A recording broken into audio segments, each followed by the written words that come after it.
Good afternoon, everybody. 0260 Loft checking in. We're doing another video today for the channel. Today's video, I'm gonna be showing you guys how I like to band the birds. I don't want to make this too much of a long video.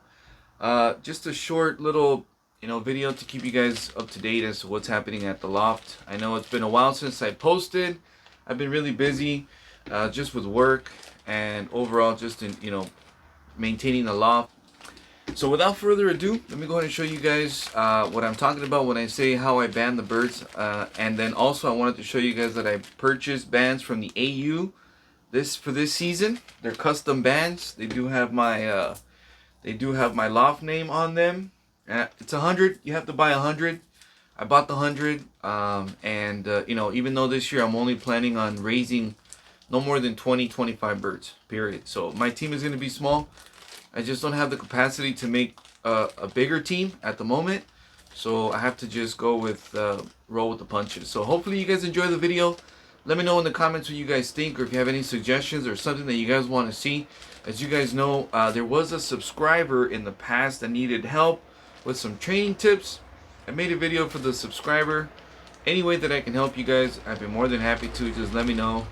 And without further ado, let's go ahead and get into the video. I'm going to show you guys here a little demonstration on my desk of what I mean about how I like to band the birds. So stay tuned. Oh, and then afterwards, we'll take a little trip to the breeding section, and I'm going to show you guys currently the birds that have hatched. Okay, so we're going to do that next. Stay tuned.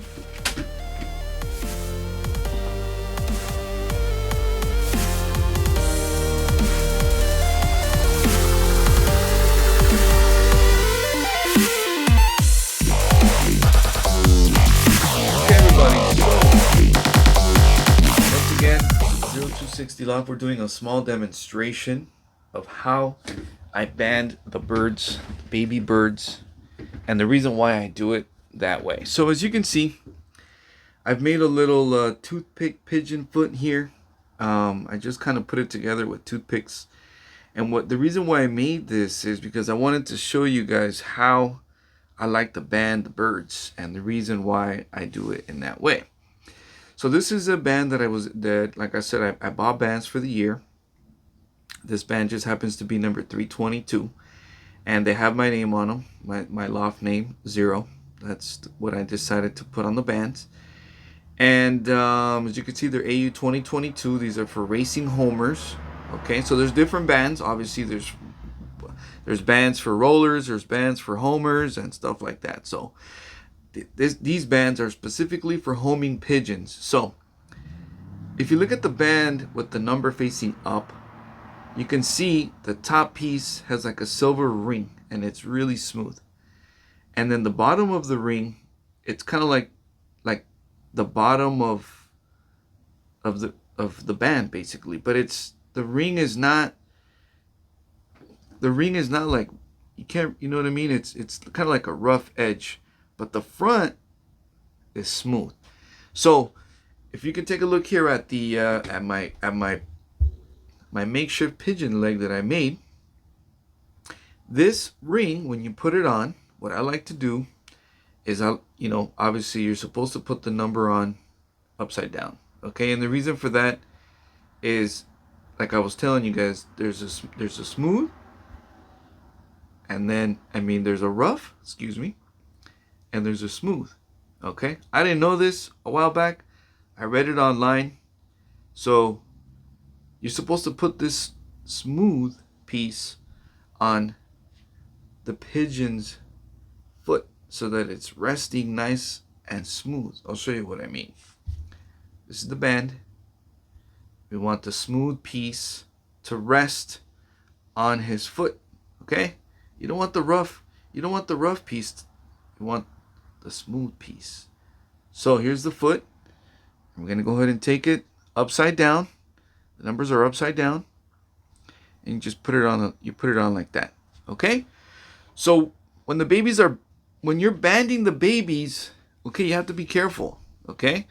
So when you're banding the babies, okay, and you're putting on the band, okay, you want to make sure that when you close the toes, that you're actually putting it in the rough side. Okay, very important.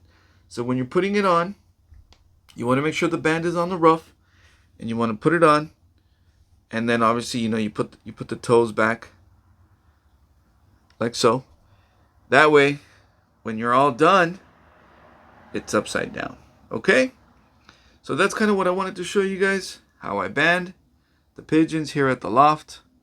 Sorry for the camera, it's just one of those days, but this is kind of how it works. Okay, you want to put the band on, you want to put the toes, when you're putting the band on when it's a baby, you want to put the toes on through the rough piece. Okay, and then afterwards it'll end up the way you want it to end up. So anyways, my foot just broke.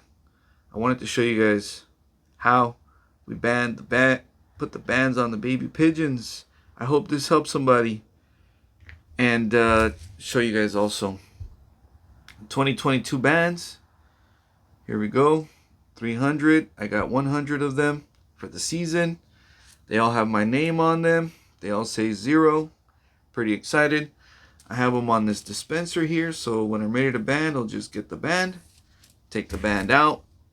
I'll take the pigeon. I'll put the toes together.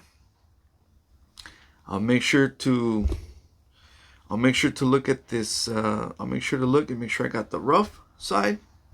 All right. I'll make sure I got the rough side going here. Then what I do is I'll take the foot and then I'll put the toes in the rough side like this.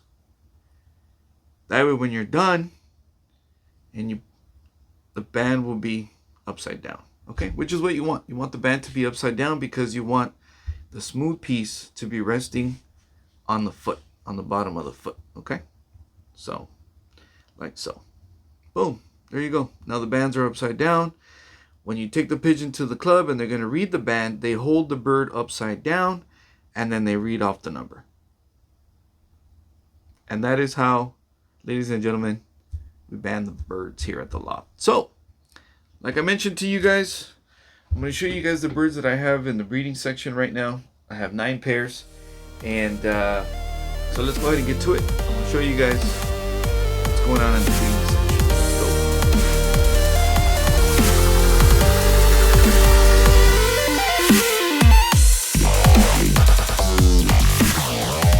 Alright, so we're going to go ahead and take it from the top.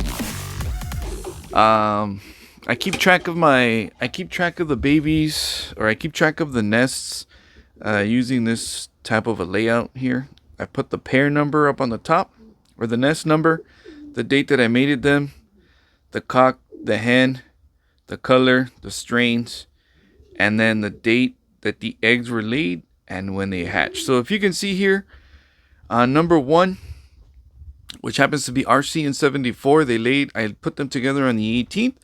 They laid the eggs on the 24th, the 26th, and they hatched on the 12th. And then over here we have pair number 2. Similar situation. The day that I put them together, the nest number, the bands, the colors, the strains, and then when the eggs were laid and hatched. As you can see, this one says blank. One of the eggs was blank. Only one egg was good, so I ended up moving them to pair number 7. I'll show you guys what I mean in just a second. What is going on here? Okay. Turn that off. So this is pair number 1. This is RC in 74.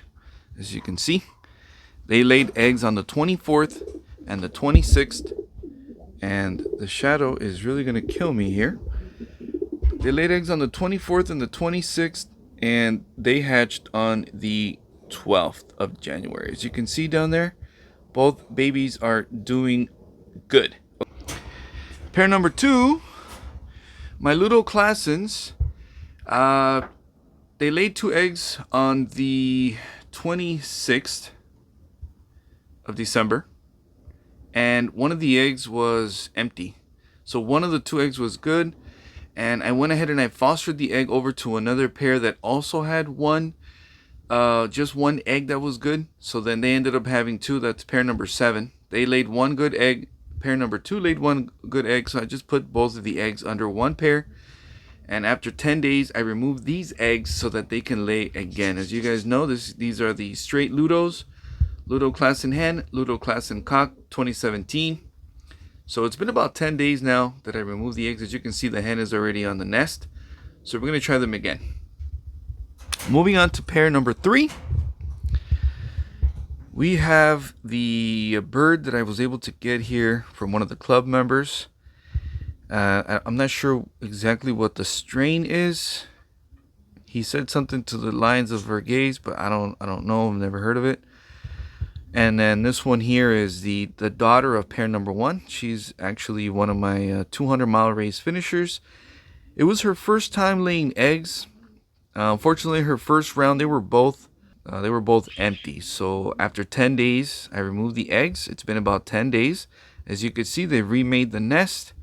So I'm hoping that this time he and she made it work, and both of the eggs will be fertile. That's the plan. So this is pair number 3.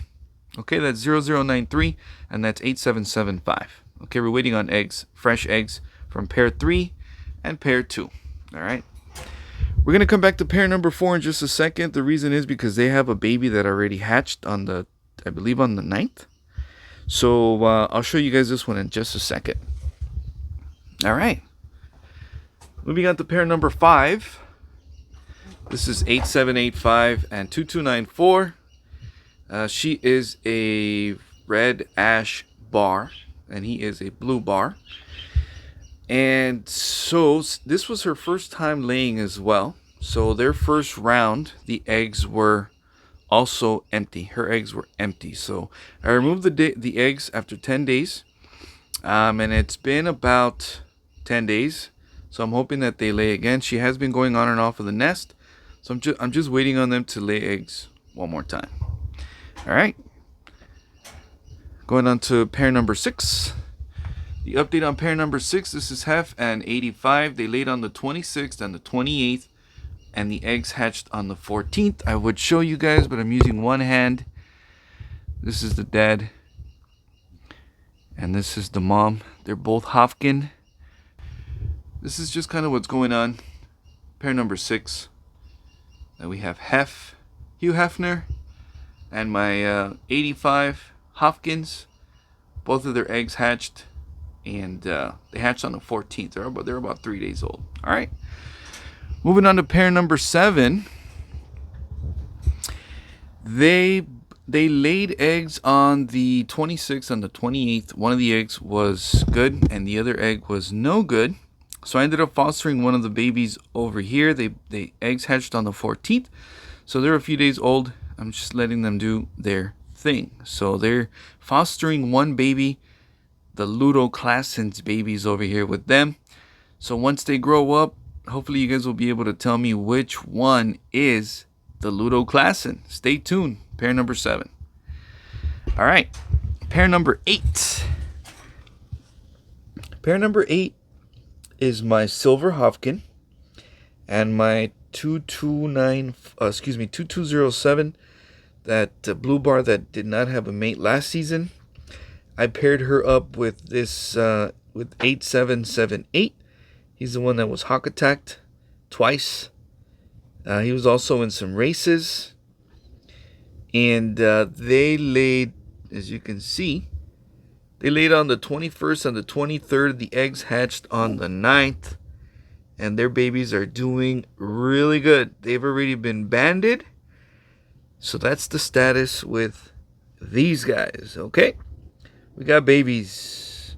And let's go check out nest number 4. We skipped one.